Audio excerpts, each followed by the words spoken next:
आज मैं आप सभी के साथ हेमंत जी का केस शेयर करने जा रही हूँ। हेमंत जी जो कि लगभग 75 वर्षीय व्यक्ति हैं। हेमंत जी आर्थिक रूप से काफ़ी सक्षम हैं, उनके पास काफ़ी धन संपत्ति है, उन्हें पेंशन भी आती है, वो वेल सेटल हैं। उनकी 3 संतानें हैं, 2 बेटे और 1 बेटी। और उनके तीनों बच्चे भी आयु में भी वो काफ़ी हैं, लगभग 45 से 50 वर्ष की आयु के उनके बच्चे हैं। वो सभी वेल सेटल हैं, अब्रॉड में सेटल हैं। हेमंत जी को अपने जीवन में आर्थिक रूप से तो वो बहुत सक्षम है, पर वो अपने जीवन से संतुष्ट नहीं रहे। उन्हें ऐसा लगता है कि उन्होंने पूरा जीवन सिर्फ धन अर्जित किया और जब वो ये सोच रहे थे कि अब मैं बुज़ुर्ग हो जाऊँगा, तो अब मैं एक शांतिपूर्ण जीवन जीऊँगा, रिटायरमेंट का जीवन जीऊँगा, अपने बच्चों के साथ पूरा जीवन तो काम ही किया है, अब अपने बच्चों के साथ थोड़ा आनंदमयी वक़्त गुज़ारूँगा। लेकिन वो तो हुआ ही नहीं। कुछ हालात इस तरह के बने कि उनके बच्चे अब्रॉड चले गए और आज वो वृद्धाश्रम में हैं। तो उन्हें ये लगा कि उनके साथ ये क्या हुआ? पूरा जीवन सिर्फ धन अर्जन किया और इस उम्मीद में कि कम से कम बुढ़ापा अच्छा कट जाएगा, बच्चों के साथ जीवन एक अच्छा शांतिपूर्ण, और वो भी नहीं हासिल हुआ। तो ये सब उनके साथ क्यों हुआ? कई बार हमें ये चीज़ समझनी होती है कि हर चीज़ जो आपकी लाइफ में हो रही है वो पास्ट बर्थ से नहीं आती है। कुछ चीज़ें आपके वर्तमान की भी होती हैं। तो यहाँ पर हेमंत जी का केस भी कुछ इसी तरह का है। कुछ संस्कार तो उनके पास्ट बर्थ के होंगे, बिल्कुल होंगे, लेकिन जो उन संस्कारों में उन्होंने इज़ाफ़ा किया, उन्हें अपने जो उन चीज़ों को उन्होंने बढ़ाया, वो जो उनका कर्म था वो इसी बर्थ का था। और एक ये बहुत अच्छी बात है कि उम्र के आखिरी पड़ाव पर ही सही, उन्हें ये चीज़ रियलाइज़ भी हुई कि उन्होंने कहाँ क्या गलती कर दी है। ये भी बहुत खूबसूरत बात है, क्योंकि उम्र के जिस भी पड़ाव पर आपको ये चीज़ रियलाइज़ हो जाए कि यहाँ ये गलत हुआ था, मुझे ये सही करना है, वहीं से शुरू कर दीजिए। क्योंकि ये मत सोचिए कि मेरी आयु तो 70 हो गई, 75 हो गई, नहीं, ये मत सोचिए, क्योंकि आपके शरीर की आयु हुई है, आपके आत्मा की आयु, आत्मा सीख रही है आपकी, सोल आपकी हर पल आगे बढ़ रही है। तो अपने शरीर की आयु से इतना इतना उदास मत हो जाइए कि अब मुझे आगे मैं कुछ नहीं कर सकता, आप बहुत कुछ कर सकते हैं। यहाँ मैं आपके साथ जो हेमंत जी का केस शेयर कर रही हूँ, जैसे कि हेमंत जी के बारे में मैंने आपको बताया, वो काफ़ी वेल सेटल हैं, लेकिन वो दिली तौर पर बहुत नाखुश हैं। उन्हें समझ नहीं आता कि हमसे कहाँ क्या गलती हुई।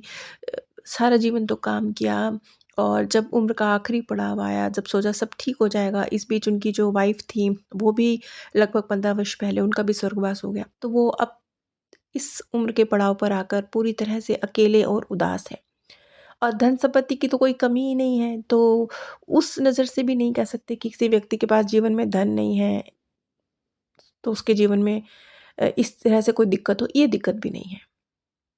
लेकिन जब हम इस चीज़ की जड़ पर पहुँच रहे थे कि कहाँ क्या कमी रही, तो ये जड़ें पास्ट बर्थ में नहीं, पास्ट बर्थ से तो बस एक अंकुर ही फूटा था, छोटा-सा अंकुर। तो इसकी जड़ें तो उनकी इसी बर्थ में समाई हुई थी। हेमंत जी का बचपन बहुत गरीबी में गुज़रा। वो बताते हैं कि उनके घर में लाइट भी नहीं थी, तो रात को कभी वो दिया जलाया करते थे और कहीं कभी-कभी तो ये हालत होती थी कि दिए के लिए तेल नहीं होता था, तो अंधेरे में ही रात गुज़ार लिया करते थे। इस हद तक घर में गरीबी थी। तो कुल मिला के जो उन्होंने अपना बचपन बहुत गरीबी में देखा और कैसे-तैसे करके उन्होंने बहुत छोटी आयु में ही धन कमाना भी शुरू कर दिया। पर वो कहते हैं कि क्योंकि बहुत गरीबी थी, तो हमें आदत पड़ी हुई थी हर चीज़ को सहेज के, सँभाल के रखने की। छोटी-सी भी चीज़ अगर होती थी, तो हम उसे सँभाल के रखते थे कि फिर काम आएगी।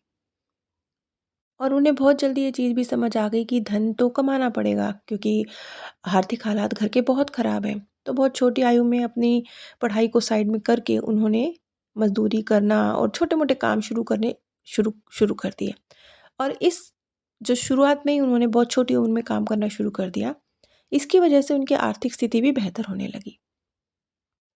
जिस वक़्त उनका विवाह हुआ, वो बताते हैं कि उस वक़्त मैं बहुत छोटी आयु का था, लगभग 20-22 वर्ष का था और मेरी भी आर्थिक स्थिति कुछ उस टाइम भी कुछ बहुत अच्छी नहीं थी।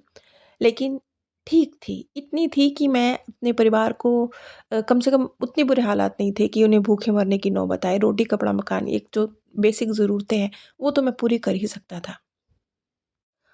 और उनकी पत्नी के उनके जीवन में आने के बाद ये उनका गुड लक था कि उनकी वाइफ़ उनके जीवन में आई और धीरे-धीरे उन्होंने तरक्की की सीढ़ियाँ चढ़नी शुरू कर दी। उनकी वाइफ़ भी बहुत ज़्यादा एक सुघड़ महिला थी, जो जैसे तिनका-तिनका जोड़ के घर बनाना वाली बात होती है ना, वो कुछ इस तरह का उनका स्वभाव था।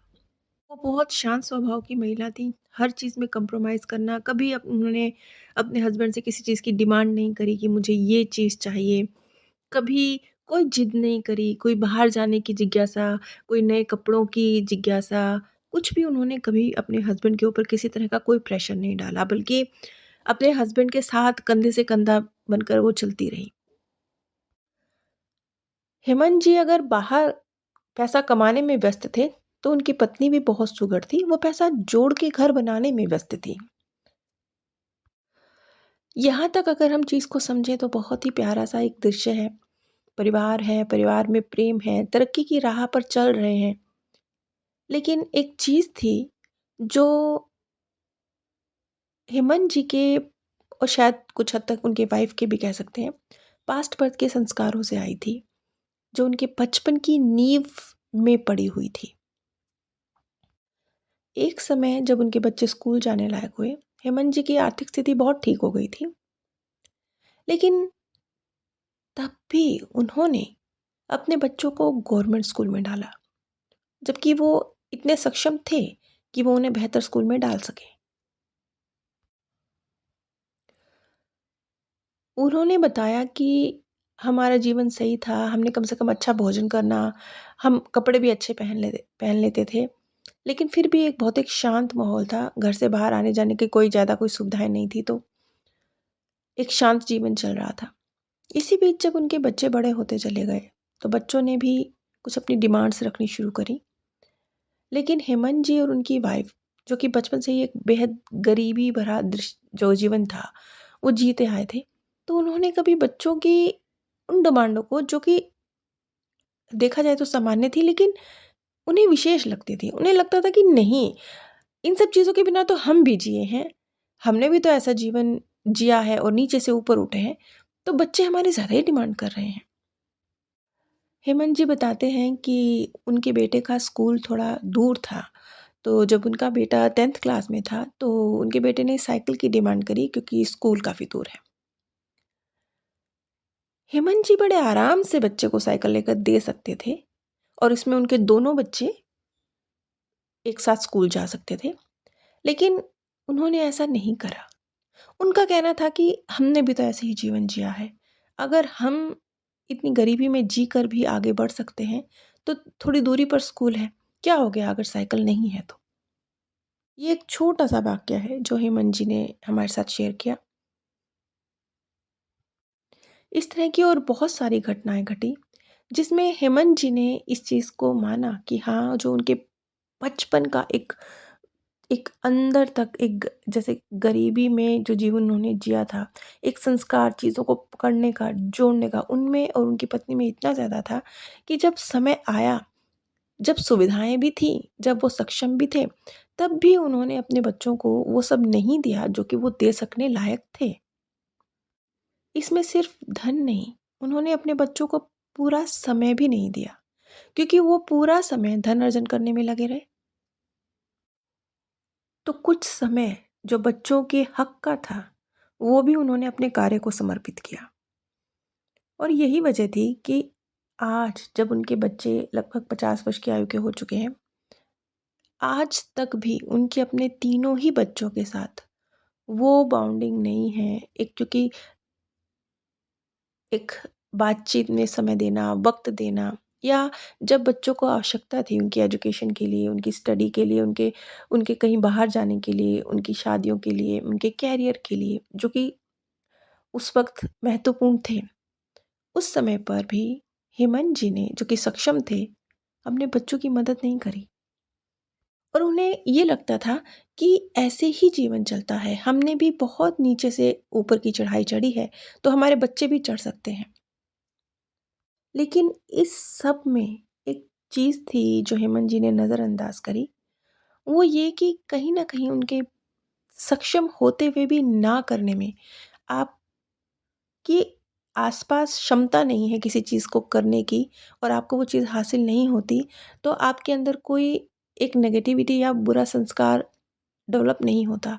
लेकिन अगर आप सक्षम हैं किसी कार्य को करने के, फिर भी आप उसे नहीं करते हैं, तो वो आपके प्रति एक संदेह उत्पन्न करता है। यही इस बर्थ में ही, ये पास्ट बर्थ से कुछ नहीं आया, ये प्रेज़ेंट में ही नज़र आया कि जो बचपन से उन्होंने अपने बच्चों के ऊपर कंट्रोल किया अननेसेसरी, जो कि ज़रूरत नहीं थी, वो सक्षम थे। और अपना सारा समय जो उन्होंने अपने काम को दिया, धन अर्जन को दिया, फिर उनकी ऊर्जा गई, वहाँ से उन्हें प्राप्तियाँ भी हुईं। अपना समय जो धन को दिया तो धन आया भी, लेकिन वो समय और वो धन जो उन्होंने अपने बच्चों को नहीं दिया, वो नहीं आया।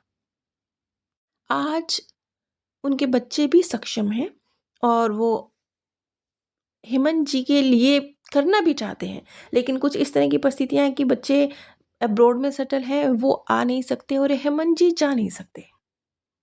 और आज उनके तीनों बच्चे इतने सक्षम हैं कि वो उनकी धन संपत्ति के ऊपर नज़र भी नहीं रखते। बल्कि उन बच्चों के सबकॉन्शियस माइंड में पीछे एक चीज़ घर कर चुकी है, वो कि उन्हें समय पर नहीं दिया गया।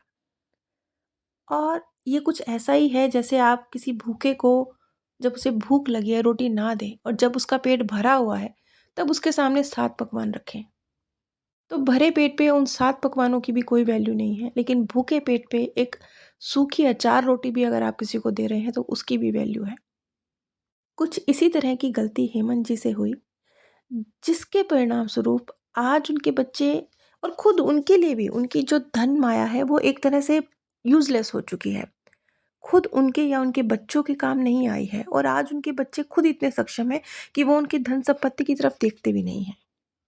हेमंत जी के केस के थ्रू हम इस चीज़ को समझ सकते हैं कि आपके जीवन में ऐसा बहुत कुछ है जिसकी जड़ें ऐसा नहीं है कि आपको पास्ट बर्थ में ही जाकर मिलेंगी। थोड़ा खंगाल के देखिए, अच्छे से देखना पड़ेगा, ऊपरी तौर पर नहीं। आपका सबकॉन्शियस माइंड कैसे काम कर रहा है?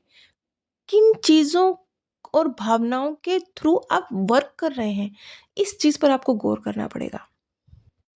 जैसा कि हेमंत जी के संस्कार थे, बचपन में उन्होंने गरीबी देखी तो आज उनके संस्कार चीज़ों को पकड़ के रखना, जोड़ के रखना, खर्च ना करना, ये बन गए। लेकिन इसकी वजह से जो उनके और उनके बच्चों के बीच में दूरी आई, ये कितनी बड़ी चीज़ थी। ये जो पूरी उनकी यात्रा थी, इस यात्रा में उन्होंने ये भी सीखना था कि कब पकड़ना है और कब छोड़ना है। धन को कब पकड़ने की ज़रूरत थी, पकड़ा, बहुत अच्छा किया, लेकिन कभी छोड़ने की ज़रूरत भी थी, तब छोड़ा नहीं। तो ऐसा ही है, जब आप चीज़ों को नहीं छोड़ते हैं, तो प्रकृति अपना काम करती है, वो 2 थप्पड़ मार के आपसे छुड़वा देती है। तो कुछ ऐसा ही है हेमंत जी के साथ भी। आज उनके लिए जिस धन संपत्ति के लिए उन्होंने अपने बच्चों को समय भी नहीं दिया, जब उनको ज़रूरत थी, तब धन भी नहीं दिया। आज वो उनके लिए कोई वैल्यू नहीं रखती है। अब हेमंत जी के केस में अगर हम लोग समझें तो हम लोगों के सीखने के लिए बहुत कुछ है। हमें ये सीखना पड़ेगा कि बहुत सारी चीज़ें होती हैं, ये जीवन की गाँठें भी हो सकती हैं, ये किसी के प्रति फीलिंग्स भी हो सकती हैं, ये धन भी हो सकता है, ये समय भी हो सकता है, बहुत कुछ है। एक आध चीज़ नहीं है, बहुत कुछ है, जो हम पकड़ लेते हैं, लेकिन हमें पता ही नहीं चलता कि कब छोड़ना था, तब हमने छोड़ा नहीं। इसी तरह से फीलिंग्स भी, अगर आप किसी ने आपके साथ कुछ गलत किया है, आपने कोई फीलिंग है जो अपने अंदर पकड़ लिया है कि ये व्यक्ति गलत है, तो वक़्त गुज़रने के साथ थोड़ा उस फीलिंग को फिर से खंगालिए, क्योंकि लोग बदलते भी हैं। अगर आपको लग रहा है कि सामने वाला व्यक्ति बदल चुका है, तो अपनी फीलिंग्स को भी उनके प्रति बदलिए। नई चीज़ें कब पकड़नी है और कब छोड़नी है, कुछ भी हो, वक़्त हो, फीलिंग्स हो, धन हो, ये दोनों ही हमें सीखने पड़ते हैं। हेमंत जी ने अगर सही वक़्त पर चीज़ों को छोड़ना सीख लिया होता, तो आज परिस्थितियाँ कुछ और होती। आज शायद उनके बच्चों के मन में उनके प्रति ज़्यादा रिस्पेक्ट होती कि हमारी ज़रूरत के समय पर हमारे पिता हमारे साथ खड़े थे। आज वो बच्चे बहुत गर्व से कहते हैं कि हमने जो कुछ हासिल किया अपने बलबूते पे किया, जो कि बहुत खुशी की बात है। लेकिन एक पॉइंट उसमें दर्द का भी है कि पिता सक्षम थे, फिर भी हम ज़ीरो से स्टैंड किए। हेमंत जी का ये पीएलआर तो उन्हें उनके किसी पास्ट बर्थ में नहीं लेकर गया, उनके इसी बर्थ में लेकर गया, जहाँ वो एक नया संस्कार अपने अंदर डेवलप किया उन्होंने, जो कि बहुत नेगेटिव था। और खुशी की बात ये है कि अब उन्होंने उम्र के आखिरी पड़ाव पर सही इस नेगेटिविटी को ख़त्म किया है। तो चाहे उम्र के जिस भी मोड़ पर आप अपने किसी गलत संस्कार को ख़त्म करते हैं, वो हमेशा खूबसूरत ही होता है। अगर आप अपने जीवन से जुड़े सवाल कब, क्या, क्यों और कैसे इनके उत्तर जानना चाहते हैं, पीएलआर प्रक्रिया सीखना या करवाना चाहते हैं, तो आप स्क्रीन पर दिए गए व्हाट्सएप नंबर पर संपर्क कर सकते हैं। आप सभी पर परमात्म सौंदर्य, प्रेम और आनंद सदैव बरसता रहे। आप सभी दिव्य परम धाम में स्थान प्राप्त करें। आज मैं आप सभी के साथ